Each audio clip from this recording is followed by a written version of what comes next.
Thank you for joining today's webinar about Know Your Support Options. It's Oracle's annual renewal time at the moment. There's a big peak of renewals in May for their annual support maintenance. Another big peak at the end of the year as well. And today we're going to talk about the options. To be fair, you can renew, that's an option, and there is an alternative, and really that's what the next 30 minutes are about. So I would just like to introduce you to myself.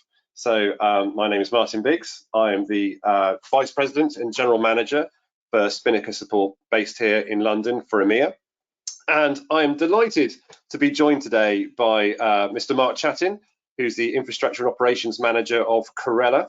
Mark, if you could introduce yourself and share with everyone a little bit about Correla. And I'll just say Correla is a great new customer that we brought on last year. And that's really why you're with us today, to talk about your experience as well. Thanks, Martin, and hello, everyone. Thanks for joining us today. As Martin's just said, I'm the Infrastructure Operations Manager here at Correla. We provide a number of products and technologies to the UK energy market, and we consume quite a lot of Oracle components within our systems. And as Martin said, we recently, sort of summer last year, took on Spinnaker Support, moved away from traditional Oracle support, and currently consuming that service, and just wanted to help Martin along with promoting the benefits of it. Fantastic. Thank you, Mark. Well, let's see how we do over the next 25 minutes or so. So the agenda for today is pretty straightforward.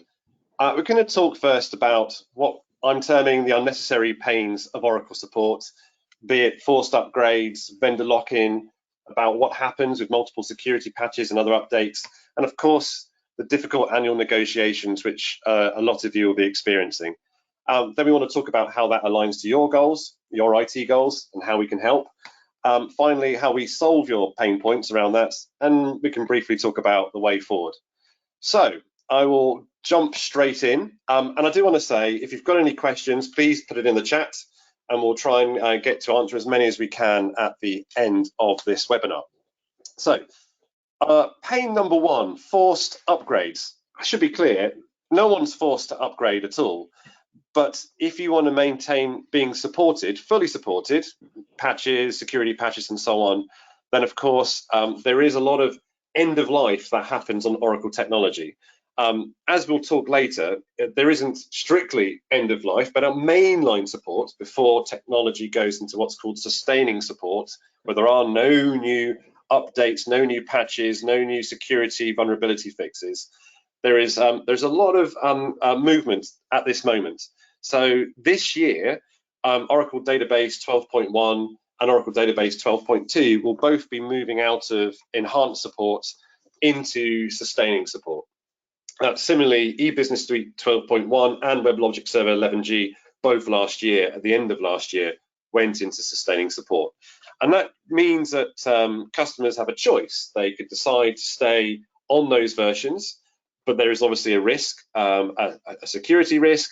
It also means that if there are new outages that haven't been observed before in that technology, then Oracle's answer will be to upgrade to the new version. So you have to look at upgrading. What does upgrading generally mean? Well, of course, there's a huge amount of IT planning time. For databases, we're not really talking days. We're definitely talking weeks and into months to do the upgrade. If you're talking about eBusiness Suite, that's definitely months going into years to do an upgrade. There will always be system downtime related to that. Now, there is upgrading a database, especially going from 12 to 19, is like taking an old car, taking the engine out and putting a jet engine inside. And so that means that you've got to think about all the things that surround it as well. You know, is the runway suitable, or the straps and everything suitable as well? So there could be some unplanned knock-on impacts around both interoperability and other areas. So for example, in eBusiness Suite, often that's highly configured. You've written a lot of your own custom code, and that could well need rewriting as well. And what was the benefit for all of that? Did you get what you needed to do? Did you need the new functionality? If you needed the new functionality, then it was all worthwhile.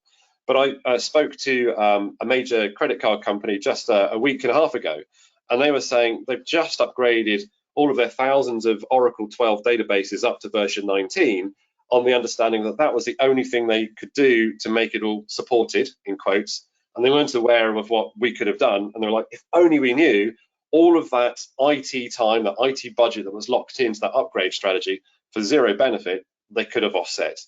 And Mark, this was obviously a big factor in some of the things that you were looking at as well, wasn't it, in Correla? Yeah, with respect to our challenges, we were looking at replatforming some of our environments and moving systems and technologies forward. So the opportunity to not have to upgrade and look at other options with the support still there in place, we could look at our roadmap for some of those products. And especially some of the integrations with other products, that we could sit back and plan our roadmap a bit more efficiently and cost effectively, but still with the knowledge that we've got the support for our current systems, our current BAU operations will be maintained.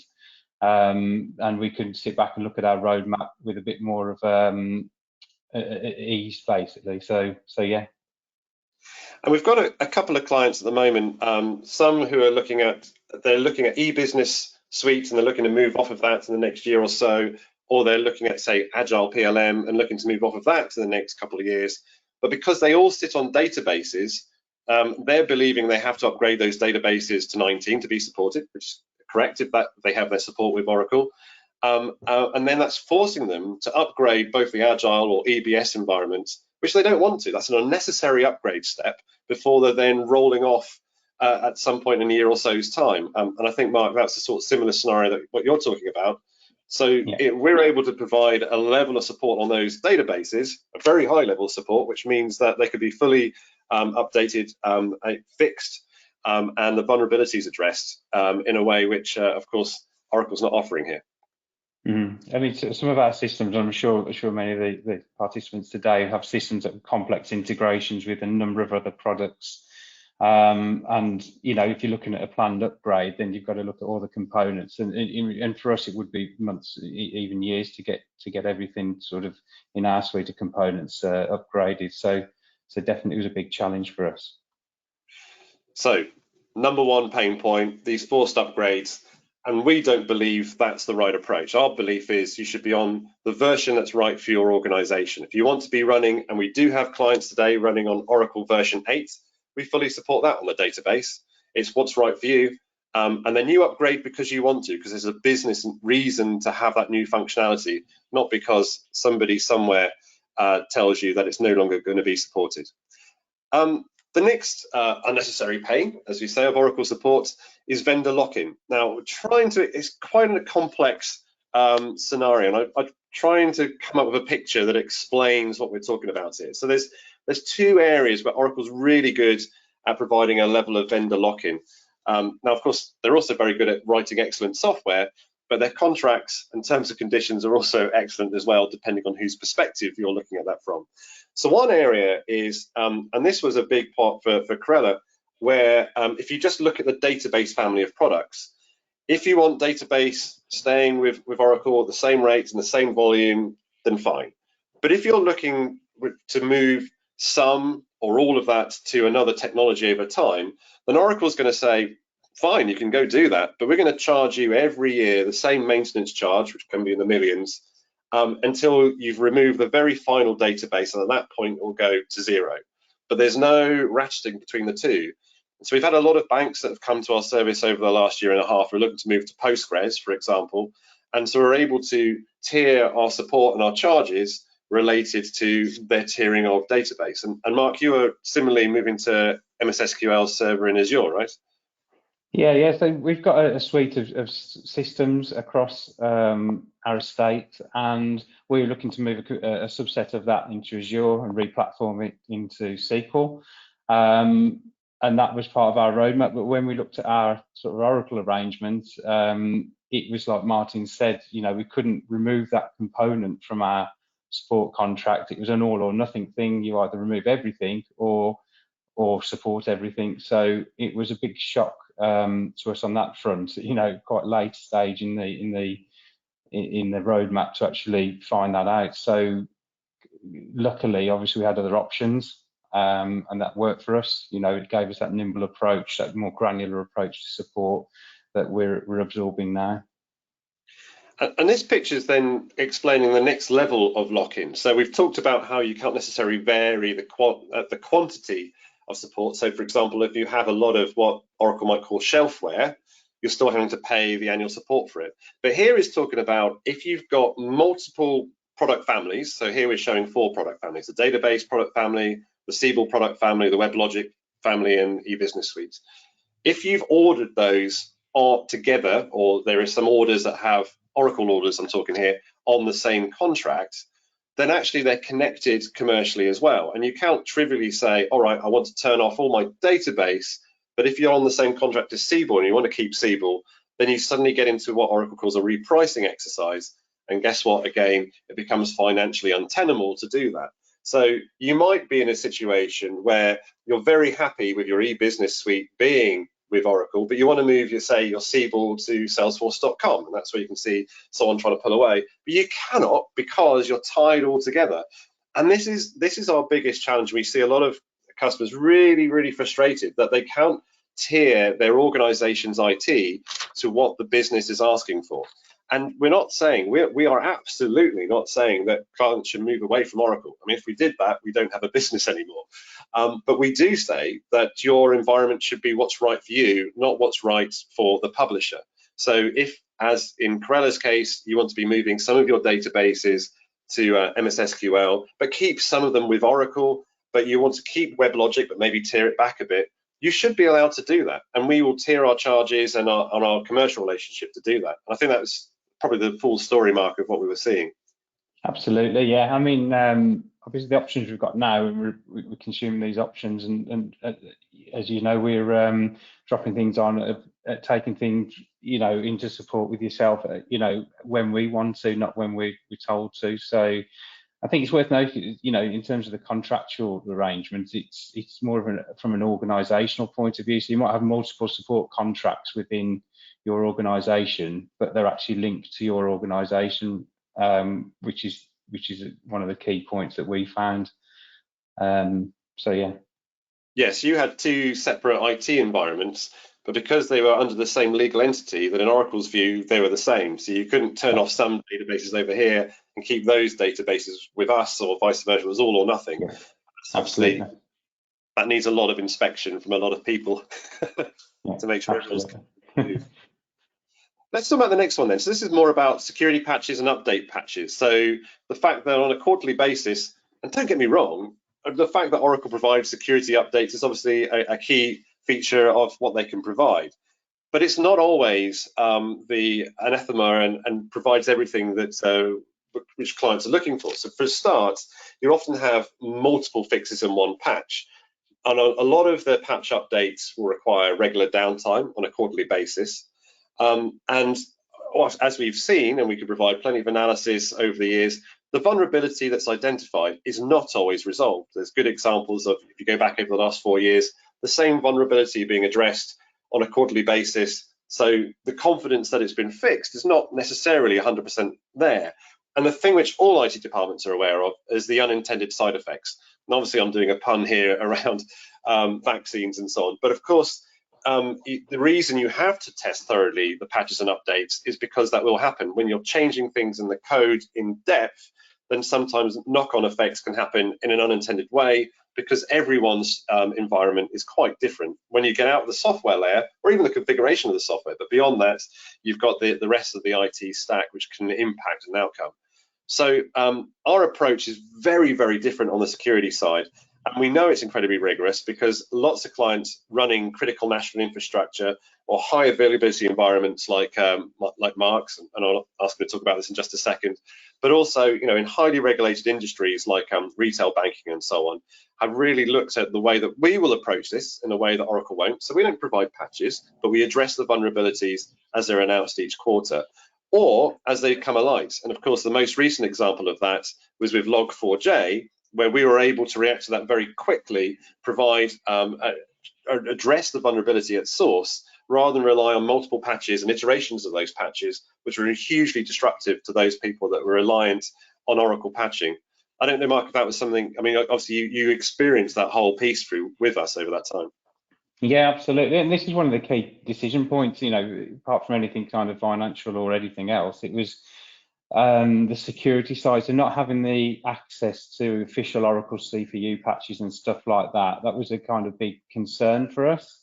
But that's alleviated by the sort of defence in depth approach that Spinnaker have formulated, and we've applied to our systems at the WebLogic and database layers. And that gave us the ability to visualize and react to things like Log4j and other vulnerabilities that come out on a daily basis very quickly. Prior to this, we were in cycles of 2 to 3 months before we were getting patch updates applied, because we've got multiple pre-prod environments. So before it gets to production, it was kind of almost outdated. But now we've got the kind of almost immediate response and mitigation of incidents at various layers. So that was one of the real concerns for us and real scrutiny that we put across. But having implemented the solution ourselves, we're comfortable and really confident that we've got the visibility and the reaction times to some of the real big vulnerabilities that we're experiencing, or potentially experiencing, let's say. Exactly. Yeah, yes. Hopefully. I mean, of course, you know, there's news even today of the Log4j vulnerability being, exposed in other areas. So reacting to this is incredibly important, especially when it's so public as well. Yeah. Let me move on to the final one that we talk about, the difficult annual negotiations. And I think this is something which most procurement departments will be very familiar with. Of course, when you acquire an Oracle license, you have to purchase Oracle Premier Support, which in year one is normally 22% of the license costs. But then, as most procurement teams are aware, normally there will be an annual inflationary increase, which is normally 2 to 4%, 3% on average. Which, if you're doing that every year, by the time 12 years on, that compound interest has turned into you're paying 30% or a third of the license every year, which is quite expensive. So that's one area. The other piece is depending on the technology. For Oracle's long-term release, their lifecycle policy is usually the first 5 years will be under Premier Support, and then that Premier Support, all of the services remain the same under extended support, but there is an uplift, a charge or a penalty, if you like, which is there for your own good to encourage you to move to the next software version and upgrade. After that happens, and this is the piece which not every CIO I've met is fully aware of, because they believe they're paying millions a year to Oracle, so clearly they're fully supported. In sustaining support, it's very different. You can still raise tickets. Issues can still be solved if they've been observed before, but there are no new bug fixes. So we have this down in the bottom right-hand corner. There's no new bug fixes. There are no new security patches. And the main benefit you get is that you're able to still upgrade your software to new versions that become available during that time. Although it may be the case that if you're on older tech software, you can't just trivially upgrade to the latest version. Sometimes you have to do the bunny hop of upgrading to an interim version and another version again. So sustaining support doesn't give you the ability necessarily to directly upgrade to the latest version. So, for example, right now, if Oracle, on the database side, 19C is still the long-term release, which is the standard version that most people should be going on. So there is a lack of awareness around what sustaining support is. Then the other issue is on a few technologies, around year 9, Oracle's offering a short-term market-driven support, which is not as good as extended support, but it's slightly better than sustaining support. But they're offering that at quite a high charge, and we're seeing a lot of customers looking at that right now. Around the version 11 of the database. They should be in the second year of that, but some people aren't paying because it is very, very high charges that Oracle are putting in place.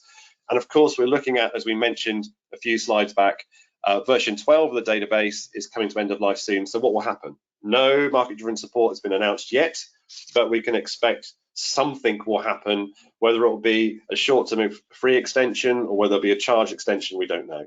But it does create a huge amount of uncertainty around what's going to happen, both from a charge perspective and also for a cost perspective. I've already mentioned there's no appreciation of shelfware. So what I mean by that is you've moved half of your Oracle technology to another place, be it Tomcat or Salesforce.com, whatever, you're still going to be charged the same amount until you go for the full amount. And that is a big frustration. And a lot of people say to me, well, look, Marno, I've got half my estate, or maybe even 70% of my estate in sustaining support. Can't I move that to you and keep the rest of Oracle? And the answer is sadly no, because Oracle will say that if you've got one product family like databases, if any of that is in Premier Support, everything has to be on Oracle Support or off Oracle Support. You can't have a hybrid in between. So that's the big challenge. And something Mark referred to earlier, and I've done a bad job in not mentioning it at all. Of course, Spinnaker's charges will be significantly less than all of this. We don't do the annual inflation update, and we typically say we'll save more than 50% on what you're paying today, which is some people might see it's the main reason for why we exist. It's not. These 4 pain points are really a big part of what we can help address for clients. But I know, Mark, this is obviously in your role, the financials is not necessarily something you worry about on a day-to-day basis, but clearly this is something which I think was being experienced by Correla at the CEO level, if I recall. Yeah, absolutely. Yeah. I mean, on the financial, just to touch on a couple of points in this as well, in terms of some of our components that were deployed that were in sustaining support or moving into sustaining support.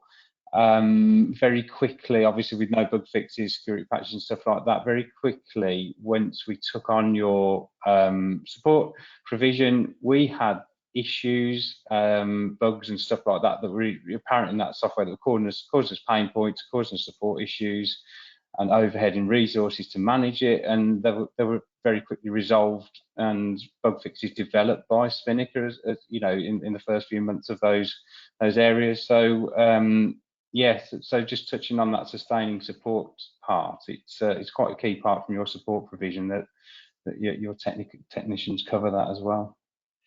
That's a really good point, and actually you've led very nicely on to the next slide. So you know, the goals for an IT department are usually to provide the business with a whole load of things, but we're distilling it into 4 areas where we think that Spinnaker really helps customers achieve. So the first one is architectural freedom. That's really about that 4 people slide, trying to move in different directions. We believe, you know, you should move your workload to the technology you want. You shouldn't be locked to Oracle's roadmap, and so that's a fundamental freedom that we give the IT department. The point Mark was just making now about the responsive service. So not only will we fix a whole load of tickets which have been stagnant for a while, because Oracle said, well, to fix that you need to upgrade, and the IT department's saying, well, I can't upgrade, I've got other things that are priority, and that's going to be hugely disruptive. As soon as we take on service, we usually get a backlog of all those tickets which we run through and fix and get everything running again. So that's a nice piece. But also, and this is a big change, you speak live with a highly experienced senior engineer in minutes, rather than having to go through resolver groups or escalation to higher levels. That experienced engineer is essentially, for those who understand, you know, the ITIL relationship, is like a level 4 engineer that you get to immediately. I think that's something, Mark, which you've obviously was quite a shock to people. Yeah, it was kind of a shock to our sort of technical staff, really, the responsiveness. So instead of going through stage-gated approaches to support and scripted responses, you know, to initial engagement and stuff like that, I mean, you've got various SLAs and prioritizations associated with calls, but it became apparent very quickly that when we were logging calls, we were getting response very quickly and asking for information quicker than we can provide it to get to the root cause of the issues, whether it was a priority, high priority or low priority call. And you know, the technicians are willing to engage, you know, in screen shares, in things like, you know, major incident bridges and stuff like that, you know, as and when required. So the flexibility and support's there, but also the responsiveness was something that was quite surprising, working with sort of, you know, other vendors that we do. So really refreshing, and the technical ability, I think, Martin, you might cover it as well, is you've got each of the engineers got something like 15 years plus of Oracle experience under the belt to get on your table. So it's really really impressive, to be fair. Awesome, thank you. And then just summarising what I've already been talking about around security, we're going to support you on all the versions of your software, not just the newest and latest versions. It can be old as you like. We've got lots of clients on, say, the JD Edwards environment, which is still green screen. And I've learned that that's a generational statement. When I said that recently to Millennial, they thought there was something to do with video and backgrounds. No, I'm talking about computers with the green screen, green text on a dark background. So it's old. And the whole point is you only upgrade your software when you want the new functionality not to be supported, because it's all going to be supported. And that's a fundamental change in thought process. Sorry, Martin, I was just going to touch on that point. Just the fact that we can cover some legacy Oracle, components was quite a surprise, and actually to consume the service and get bugs fixed that we've been kind of experienced for some time for parts. That was, proof of the pudding that that the support's there for it. Perfect. And then all of that leads to business stability. So the patching and upgrade cycle is gone. So it's costly, but it can cause significant business disruption. So you focus on the projects that are right for the business rather than IT departments caught up in doing things which aren't delivering a business outcome. So that's really where we see the real value that we can bring. And so I was hoping we could go into this in a bit more detail, but hey, time's flying by and we've only got 3 minutes left. But the point of this chart is to show, on the left is what we do. That's really the software support business. That's the bit that we replace for what Oracle does. So whilst you will lose access to my Oracle support, instead you speak to an engineer. And again, Mark, that was a bit of a cultural shift, but it's something which your team have opened up to pretty quickly. Absolutely, yeah. I mean, the support side and all the, you've got specialist security support, you've got general support, you've got focus support, and it's literally log a call, and you can get on the phone to an engineer within probably 5 minutes and talk about, the problem, and then, that's just a real revolutionary thing, I think. So that's good. It becomes an extended part of your team, because it's the same people that you talk to who know your environment in depth. Then it's less about a remote. Hopefully you'll get to an engineer that knows what they're talking about this time to, oh, I know this person and they know me, and we'll get to the bottom of the problem very quickly. I think, yeah, and one key part as well was the onboarding. When we onboarded Spinnaker for support services, they spent a lot of time understanding our environment and what components we've got and how they interact with each other, what challenges we've got, etc., etc. And it was really key to kind of our relationship, that understanding, tailored understanding of our systems. Yeah, absolutely. I will refer that we do a whole load of managed services and project-based consulting on core technologies, Oracle, SAP, Microsoft SQL, a load of open source stuff like Postgres, and of course managed services on Salesforce. But now's not the time to do that. But for completeness, my marketing manager would probably kill me if I didn't mention that. But in the time we've got left, I just want to share, the way forward. We normally say the best time frame from thinking about it, so conception of is third-party support right for me, through to let's do it, is about 7 months. But we can contract that. We can do things a lot faster. We won't say, Mark, that with Correla that the contract was signed 5 minutes before midnight and the service started the next day. But we managed that. We worked together and we knew the constraints of how to do stuff. But there is a process to do this, and if you're interested, then absolutely please reach out to me or go to our website and ask more questions. But in total, Spinnaker Support, we want to be your trusted provider for Oracle support, managed services and technical consulting. As Mark said, we have the expert resources. It's high value to the reasons that we said. It's not because we're going to save you 50+ more % on your annual charges. It's a lot more than that. And that's really which frees the IT department up to do what's right for your end customers rather than for your suppliers. The availability is global, 24/7, round the clock. We have teams across the globe and we hand over. We've talked about the flexible lifetime support. So we'll support your technology for as long as you want. And then when you want to turn bits off or on or whatever, we're going to move our contracts to make it flexible to do that. And as we said, it's all underpinned by the fact you're getting access to that level 4 support straight away. So, Mark, I think we haven't got time for any questions, which has been great. We've got to the bottom of the hour already. I really want to thank you for your time today. It's really, really appreciated. It's been really nice that we had a lot to say on all of those. we shared our contacts at the beginning. Please feel free to reach out to either of us on our LinkedIn. Obviously, Mark can't necessarily help you connect to getting a quote. I absolutely can. And I think I need to make everyone aware that we will have another webinar coming up. This one is going to be about Know Your Support Options for Oracle Database version 12. As we mentioned, that's going end of life on mainline support in the first half of this year. So Thursday, 26th of May, put that in your diaries. Otherwise, I just want to say thank you, Mark, again. Thank you, everyone, for joining. Thanks, Martin. Thank you very much. And wish you all a very good day, everyone.